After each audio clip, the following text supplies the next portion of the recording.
नमस्कार, आप देख रहे हैं समाचार नेशन न्यूज लाइव, जो रखे नजर हर खबर पर। होने वाले नगर निकाय के चुनाव में इस वक्त पूरे उत्तर प्रदेश में चुनाव की जीत की होड़ में प्रत्याशी अपना अपना जीत का दावा ठोक रहे हैं। कोई नाली खड़ंजा बनवाने के नाम पर, तो कोई क्षेत्र में विकास के नाम पर, तो कोई शिक्षा के नाम पर प्रत्याशी वोट मांग रहे हैं। वहीं राजधानी लखनऊ के हैदरगंज द्वितीय वार्ड का भी हाल इसी तरह है, जहां पर प्रत्याशी अपने क्षेत्र में जगह जगह पर होर्डिंग लगाकर, पोस्टर बैनर लगाकर अपना अपना प्रचार कर रहे हैं। आइए जानते हैं हैदरगंज द्वितीय के पार्षद प्रत्याशी का क्या कहना है। नेताजी, अपना परिचय दीजिए। मैं तौफीक अहमद, ऑल इंडिया मजलिस इत्तेहादुल मुस्लिमीन का भावी पार्षद प्रत्याशी, और जनता की आशीर्वाद से मैं मैदान में उतरा हूँ। आप जब क्षेत्र में जा रहे हैं तो क्षेत्र में जाकर के आपने क्या देखा? क्षेत्र में देखा कि 10 यानी हमारे क्षेत्र में कोई विकास के नाम पे समझ लो जीरो है। आप भी मीडिया से ताल्लुकात रखते हैं, आप भी ग्राउंड पे मेहनत करते होंगे, देखा होगा हमारे क्षेत्र में कहीं ना कोई विकास हुआ है, कुछ भी नहीं हुआ। हम हर एक महल्ला डेली कोई ना कोई कवर करते हैं। तो किसी दिन ये जैनबिया कॉलोनी हुई, सिया कॉलोनी हुई, और भपटामा हुआ, और इधर पाल कॉलोनी हुई, आदर्श नगर। हमारे पाल कॉलोनी में उस दिन हम गए थे तो वहाँ पे पानी की दिक्कत समझ लो इतनी थी कि आपको हम क्या बताएं। तो वहाँ के लोगों ने 100-100 200 रुपये चंदा किया, और वहाँ पे एक टंकी रखवाई थी 10 साल पहले, तो बिगड़ गई थी, 2 साल पहले बिगड़ी थी। तो वहाँ पे बेचारे गरीब तबके के लोग थे, तो हमने उनका चंदा वापस करा के अपने पर्सनल पैसे से उस टंकी का जो मोटर है वो हमने कार्य कराया। आज अल्हम्दुलिल्लाह वहाँ पे लोग, पूरा महल्ला एकजुट होके, यानी पानी उसको मिल रहा है, और एकजुट होके हमारी सपोर्ट में लगे हुए। चुनाव जीत के आने के बाद में सबसे पहला कर्तव्य क्या होगा? सबसे पहला कर्तव्य देखिए, रोड नाली तो हर आदमी बनाता है और वो हम भी बनाएंगे, और लेकिन ये जो हमारे बच्चे छोटे छोटे जो महल्ले के हैं ना, बेचारे गरीब तबके के हैं, प्राइवेट स्कूल में पढ़ा नहीं सकते, और उनको हम प्राइवेट कोचिंग की हर महल्ले में सुविधा देंगे। आगे मैं इनके जो सहयोगी हैं पार्षद प्रतिनिधि, मैं थोड़ा सा उनसे भी बात करूंगा, क्योंकि क्षेत्र में मैंने देखा ये लोग भी जा करके क्षेत्र की समस्याओं से रूबरू हो रहे हैं, और इन्होंने क्या क्या देखा और आगे की इनकी क्या दिनचर्या है या क्या चर्चाएं हैं, मैं इनसे भी बात करता हूं। बस अब अपना परिचय दीजिए। जी, मेरा नाम मोहम्मद ज़ैफ़ है, और प्रतिनिधि जो है हमारे शफीक भाई हैं।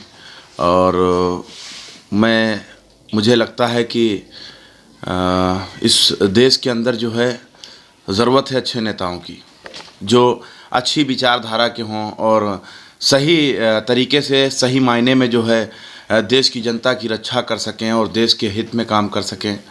और आज यकीन मानिए, मैं देख पा रहा हूँ कि वार्ड का ही नहीं, पूरे देश में जो हालात बने हुए हैं उस पर सोचने की ज़रूरत है। सिर्फ एक वार्ड का मामला होता तो छोटे से एक पत्रकार भी इस पर सपोर्ट करके और सही तरीके से सही एंगल पेश करके, मुझे तो लगता है वो जो है एक वार्ड को साफ़ सुथरा करवा सकते हैं। लेकिन इस देश के अंदर कचरा कुछ ज़्यादा जमा हो गया है, जैसे भ्रष्ट नेताओं का।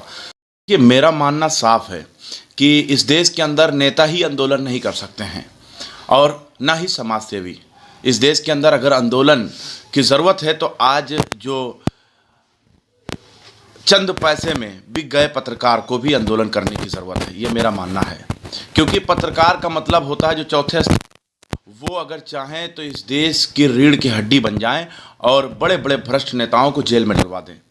इसीलिए मैंने ना किसी पार्टी में रुचि रखा, ना किसी पार्टी से मैं जुड़ा, ना ही मैं किसी संस्था से जुड़ा। अगर मुझे आंदोलन का कोई रास्ता नज़र आया तो वो पत्रकारिता की जगत दुनिया है, यानी पत्रकारिता की दुनिया, जिसके ज़रिए से मैं एक आंदोलन कर रहा हूँ कि विपक्ष की भूमिका जब सारी पार्टियां भूल गई हों, तो अब ज़रूरत है कि कोई एक ऐसा व्यक्ति निकले जो सभी पार्टियों के खिलाफ, जो अन्याय के साथ नहीं खड़े हो रहे हैं बल्कि उगते हुए सूरज के साथ खड़े हो रहे हैं, उनके खिलाफ मुहिम छेड़ने की ज़रूरत है। इसलिए मैं पत्रकारिता की दुनिया से एक छोटा सा आंदोलन कर रहा हूं, और मेरे जो चैनल है वो 24 तक न्यूज़ है, और उसके माध्यम से मैं गांव-गांव जाता हूं, किसी नेता से भी नहीं मिलता हूं, सिर्फ और सिर्फ उस जनता से मिलता हूं जिसे एक बार फेस्टिवल यानी चुनाव वोटिंग के नाम पर लूटा जाता है, और उसके बाद 5 साल उसको लूटा जाता है। यानी एक बार वोट करवा लिया जाता है और 5 साल उसे लूटा जाता है।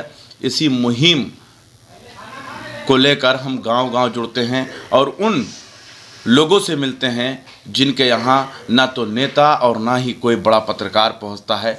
आप यूट्यूबर हैं और आप यूट्यूब चैनल चलाते हैं, आपका स्लॉट भी है चैनल पर, लेकिन यकीन मानिए जितना काम आप लोग करते हैं, मुझे नहीं लगता कि आज की जो नेशनल मीडिया है जो सत्ता के साथ बह गई हैं, शायद मुझे लगता है कि आप ही लोग बेस्ट हैं। मैं आपका सफ़ीक अंसारी नाम है। सफ़ीक अहमद जी, जो चुनाव आज की डेट में आ रहे हैं, इसमें वोटरों से आप क्या कहना चाहेंगे? वोटरों से कुछ कहना ही नहीं है, वोटर सब तैयार हैं अल्हम्दुलिल्लाह, और जहाँ भी जा रहे हैं लोग अपनी दुआओं से नवाज भी रहे हैं माशाअल्लाह। आने वाला जो चुनाव है इंशाअल्लाह वार्ड नंबर 39 है दरगंदुती में MIM का कैंडिडेट जीतेगा, और लोग जहाँ भी कैंपेनिंग करने हम जाते हैं तो लोगों मेरे साथ जो औरतें जुड़ी हुई हैं और भारी मात्रा में लोग औरतें जुड़ भी रहीं, वो यही औरतें कहती कि आप जीतोगे तो मैं रोज़े रखूँगी, मैं शुक्राने की नमाज़ पढ़ूँगी। लोग औरतें कहती कि मैं पूजा भी करूँगी कि आप जीतो, और आप जीतोगे भी।